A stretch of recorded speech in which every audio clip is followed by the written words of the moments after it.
Drone power है, drone ताकत जिस तरह से ज़ेलेंस्की यूक्रेन ने हासिल की है, इसने एक तरह से नाक में दम कर दिया। हालांकि रूस भी लगातार जवाब दे रहा है और लगातार हमला करके इन हमलों को नाकाम करने की कोशिश भी की जा रही। इधर समंदर की बात करें तो समंदर के ड्रोन वाले सीन पर बनेगा निप्रो नदी में हमले वाला सीन। जी हां, बाराकुडा सी ड्रोन मतलब सर्वनाश। रूस पर ड्रोन से मल्टी लेयर अटैक किया गया। निप्रो नदी में रूस की पोजीशन को तबाह किया गया। ये देखिए, आपको हम बता रहे हर एक जानकारी। अनमैन्ड कमांडो स्टाइल ऑपरेशन को अंजाम दिया गया। ट्रिपल अटैक प्लान है ये। कैसे? पहला, रूस की निगरानी पोस्ट को टारगेट किया गया। दूसरा, अनमैन्ड बोट से रूस के शेल्टर को तबाह किया गया। और तीसरा, रेकी के बाद रूस के टारगेट को ध्वस्त किया जा रहा है। यानी इस तरह से स्ट्रेटेजिकली जो यूक्रेन है वो आगे बढ़ता हुआ नजर आ रहा है। बाराकुडा शिकारी क्यों कहा जा रहा है, घातक क्यों है? दरअसल मानव रहित ऑपरेशंस को अंजाम दिया जाता है। कमांडो प्लस कैरियर रोल यह निभाता है। मल्टी लेयर अटैक क्षमता है। एआई से सटीक टारगेट को हिट करता है। लॉन्ग ऑपरेशन रेंज में ये माहिर है। डॉक्टर संदीप त्रिपाठी सर, एक बात बताइए कि जिस तरह से हम देख रहे हैं, चाहे वो ड्रोन के जरिए दूर दराज के इलाके हैं जहां पर हमला किया जा रहा है, या फिर जिस तरह से अब सी ड्रोन का और बाराकुडा का भी इस्तेमाल किया जा रहा है, ये जो ड्रोन पावर है वो कितनी ज्यादा चैलेंजिंग हो रही, क्योंकि हम देख रहे हैं एक से एक जो रूस के डिफेंस सिस्टम है सब नाकाम हो रहे हैं इनको रोक पाने में।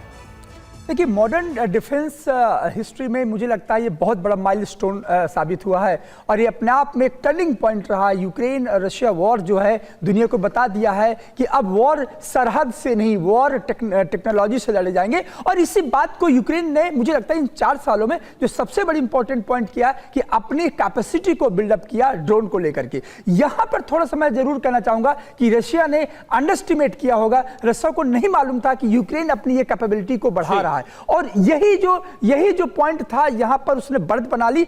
रशिया को हमेशा यह रहा कि यूरोपियन फोर्सेस उसको सहारा दे रही है, जबकि यहां उल्टा पड़ा। यूक्रेन ने अपनी डेवलप कैपेबिलिटी को संभाला और कहा तो यह जाता है कि जो उसके डिफेंस मिनिस्टर अभी जो उनको बाहर किया गया तो डिजिटल गुरु कहा जाता है उनको। तो जिस प्रकार से डिजिटलाइजेशन किया यूक्रेन ने, अपने आप को इंपावर्ड किया, यह साबित करता है कि अब सवाल छोटे बड़े राष्ट्र का नहीं है। सवाल यह है कि आपका सर्विलांस सिस्टम कितना इंपॉर्टेंट है।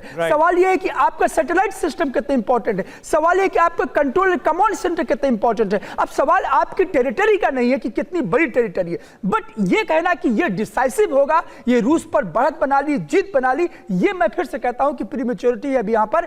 क्योंकि मुझे लगता है कि रशिया अब अपने आप में फिर से एक तरह से रिस्ट्रेटेजाइज कर रहा है। और जो चोक पॉइंट से देखिए, अभी आपने सी ऑफ अजोब का आप जिक्र कर रहे थे, ये ब्लैक सी ऑफ अजोब, ये एक कह सकते स्ट्रेटेजिक सामरिक हार्ट कहा जाता है, सामरिक हृदय कहा जाता है रूस का, और इस पर अटैक हुआ है। तो मुझे लगता है कि 20 सालों का पुतिन का लंबा अनुभव जो है जरूर कुछ ना कुछ काम आएगा रूस को। बिल्कुल, ये आशंका तो लगातार बढ़ती नजर आ रही है कि जब इतने घातक हमले अंजाम दिए गए हैं रूस के ऊपर, तो इसका अंजाम आने वाले वक्त में होगा क्या? क्योंकि रूस जैसा ताकतवर मुल्क इस वक्त फ्रस्ट्रेटेड नजर आ रहा है, इस जंग को लेकर थका हुआ नजर आ रहा है। इसका अंजाम क्या बहुत घातक रूप में सामने आने वाला है? यूक्रेन पर क्या बहुत बड़े हमले होने वाले हैं? यह सवाल हर किसी के जहन में। खार्किव में यूक्रेनी पैराट्रूपर्स का हमला हुआ है। रूस की एमएलआरएस ब्रिगेड को टारगेट किया गया है। ड्रोन हमले में कई एमएलआरएस को नुकसान पहुंचा है, यह दावा किया गया है।